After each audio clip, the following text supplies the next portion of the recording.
આજે આપણે બનાવશું યુનિક રીતે ઇડલી સંભાર. તો આપણે જેમ સેન્ડવિચમાં મસાલો ભરીએ એ જ રીતે આપણે ઇડલીમાં મસાલો ભરી અને સેન્ડવિચ ઇડલી બનાવશું.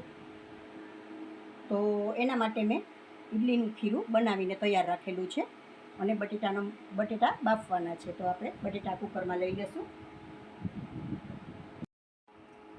તો આપણે કટ કરીને બટેટામાં બાફવા મૂકી દઈશું. બટેટા આપણા બફાઈને તૈયાર છે. તો હવે આપણે મસાલો કરી લઈશું. અડધી ચમચી મરચું પાવડર, ધાણા જીરું પાવડર, થોડું એવું નિમક,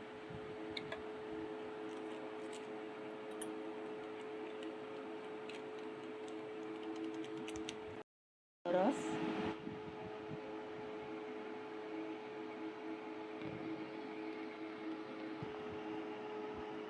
થોડી એવી ખાંડ,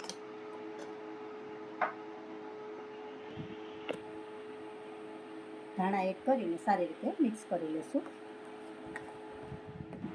મસાલો આપણો તૈયાર છે. હવે આપણે ઇડલી ભરીને મૂકી દઈશું.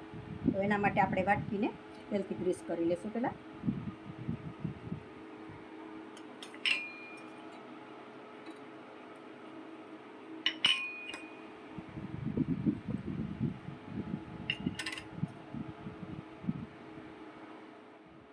વાટકી આપણે સારી રીતે ગ્રીસ થઈ ગઈ છે.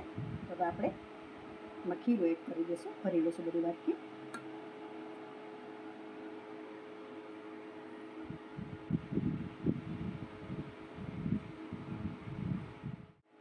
પાછું હવે થોડું ઉપરથી એડ કરી દઈશું ખીરું.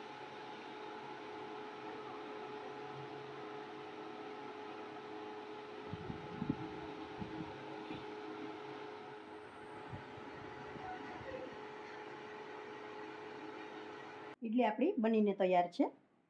તો હવે આપણે કાઢી લઈશું આમાંથી.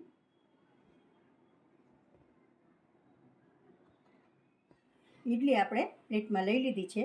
તો જો મિત્રો તૈયાર છે આપણા સેન્ડવિચ ઇડલી સંભાર. જો મિત્રો તમારે સંભારની રેસીપી જોવી હોય તો તેની લિંક ડિસ્ક્રિપ્શનમાં આપેલી છે, તો તમે જોઈ શકો. તો જો મિત્રો તમને મારી આ રેસીપી પસંદ આવી હોય તો લાઈક કરશો, કોમેન્ટ કરશો, તમારા મિત્રોમાં શેર કરશો અને કોમેન્ટ કરીને મને જરૂર કહેશો કે આ તમને સેન્ડવિચ ઇડલી કેવી લાગી.